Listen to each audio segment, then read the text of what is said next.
Hello ladies, gentlemen and in between, and welcome back to another episode of Maths with Hamblin with your beautiful host Hamblin. And today, my boys, we're going to cover polynomial division in the perspective of the factor theorem. So we're going to use the factor theorem and then we're going to discover polynomial division to see how we can factorize cubics in the next episode.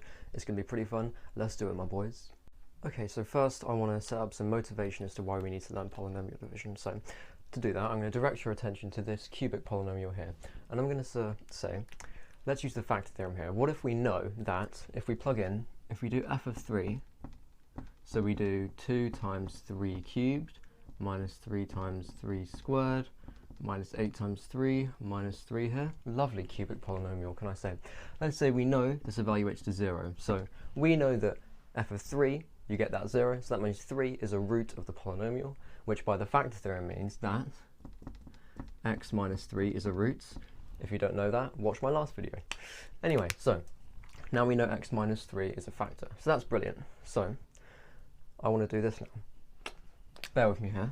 Let's say 2x cubed minus 3x squared minus 8x minus 3. Well, we know that's going to be equal to x minus 3. Okay. So x minus 3 is a factor, so it's going to be in the factorization of this cubic. But let's say we've also got this question mark factor. We've got another factor we might want to figure out, because then if we know this factor, if we know all the factors of the cubic, we can solve it very easily, can't we? So if only we could figure out this factor. Now here's the trick I'm going to do, and it's going to establish the motivation for why we want to learn polynomial division. You can probably see what I'm going to do. I'm going to divide both sides by the factor x minus 3. So if I do that, we're going to get, well, this will become over x minus 3. This will disappear. Brilliant, and we're just going to be left with our mystery factor we're trying to figure out. So we know that our cubic divided by the factor we know equals the mystery factor we want to figure out.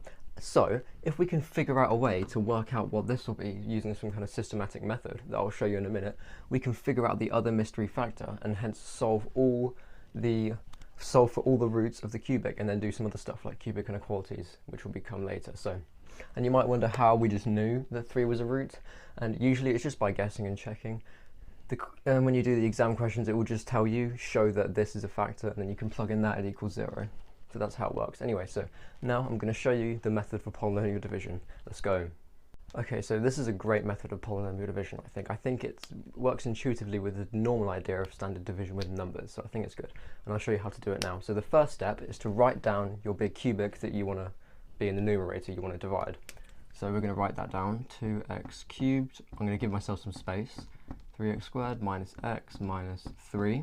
Okay, and then you're going to write down the factor you know.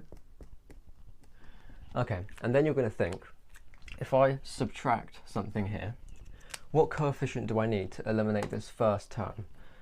What I mean by that is, imagine you had a 2x here. You just chuck a 2x there.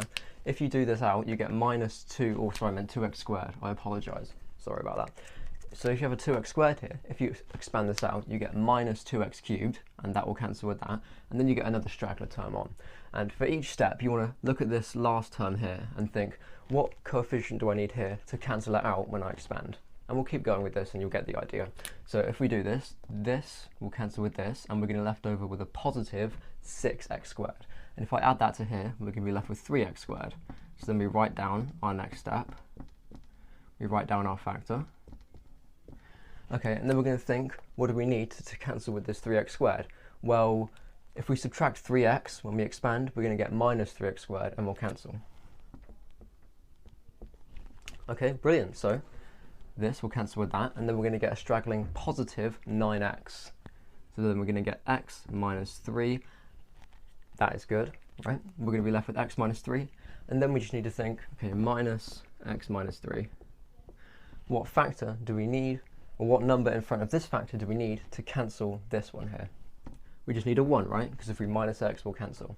And you'll notice that when we expand out, we get minus 1 times minus 3, we get another positive 3. So actually this whole thing will actually just cancel out to be 0. And that's how you know you've done it correctly. If the whole thing cancels out to 0, then that means you've done the polynomial division correctly and you've found your mystery factor.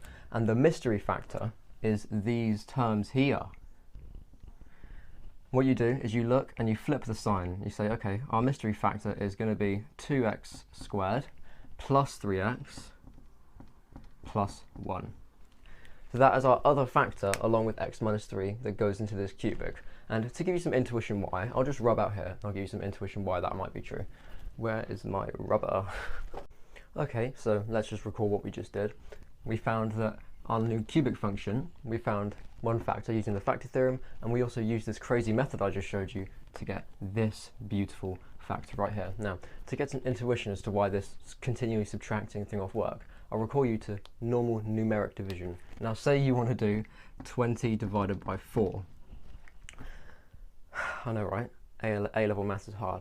Anyway, so we know this equals 5, but how you can interpret this is if you do 20 minus 4, you get 16. If you do 16 minus 4, you get 12. If you do 12 minus 4, you get 8.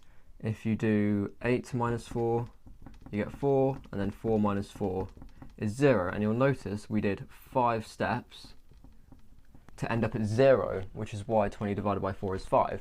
So you can see, when we continue, this is kind of a little bit of intuition as to why. When you subtract off continuing multiples of your factor, and you end up with 0, the kind of coefficients is the result.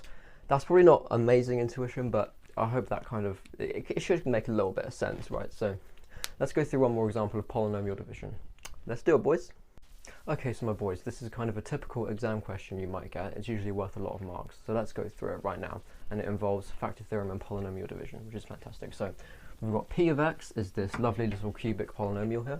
And part A is to show x plus 1 is a factor. So show meaning we have to do some kind of algebraic whatnot to prove x plus 1 is a factor. Now, we know that by the factor theorem, if we had p of negative 1 and that equals 0, that instantly implies that x plus 1 is a factor. So if we chuck in negative 1 to this polynomial and it equals 0, we've just proven that x plus 1 is a factor. So let's do it. So p of minus 1, that equals minus 1 cubed, plus 3 times minus 1 squared, minus 1 minus 3. Rightio. Minus 1 cubed, that's minus 1. Minus 1 squared is 1, so that's just plus 3. Negative 1 is plus 1, and then you've still got this minus 3 here. And look what happens here. Minus 1 plus 1, 0. Plus 3 minus 3, 0. So this equals 0. So therefore, x plus 1 is a factor. Fan-dabby-dozy. Right, part B. Write p of x as the product of two factors. Okay, so we know one of the factors of p of x, but if we want to find the other quadratic factor, which is what it's asking for, 2 factors, not 3, we'll learn how to do 3 factorizations next video. So if you want to write it as 2 factors, recall that if we do polynomial division on this thing, we'll wind up with another quadratic factor, which will be the mystery factor, to which we can factorize p of x. So if I just rub this bit out, and we'll do some factorization, some polynomial division even, sorry. Right, so let's remember our method. We write down our polynomial, x cubed plus 3x squared minus x minus 3. Then we write down our factor. And then we think, okay, what coefficient here do I have to have that will cancel with the x cubed? Well, if you think about it, a negative x squared here, when you expand this out, you'll get minus x cubed, which will cancel out with this positive x cubed. Okay, brilliant. And then we'll get a straggling negative x squared. So then it's going to wind up as 3x squared minus 1x squared is 2x squared. Minus x minus 3. Write down our factor again.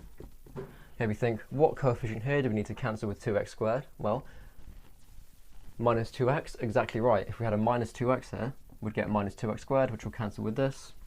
And we'll also get a negative 2x as well, which will make this negative 3x. So minus 3x, minus 3. Oh, that should be minus 2x. All right, and then we've still got our factor. And now we think, okay, what coefficient here do I need to cancel with this minus 3x squared? Well, if I had a positive 3x, so a positive 3, this will extend to plus 3x plus 3, and this will cancel. And also, this minus 3 will cancel with the plus 3 we'll get, and we'll get exactly 0. So because we got 0, we know that our polynomial division has worked. And we found out the other factor here is x squared plus 2x minus 3. Remember, we need to reverse the signs. Fantastic. So now we can write p of x as, well, we know one of the factors is x plus 1. And the other factor we've got is x squared plus 2x minus 3. Boom.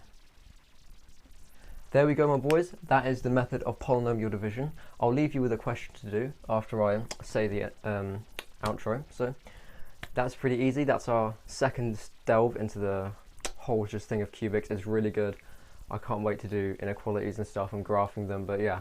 Oh, and I'm sure you can figure out another bit of homework actually. Fully factorize p of x using this information. I'm sure you can do it. You're a clever boy or girl or in between. Anyway, so thank you very much for watching this video, and I'll see you in the next one, boys. Here is your problem.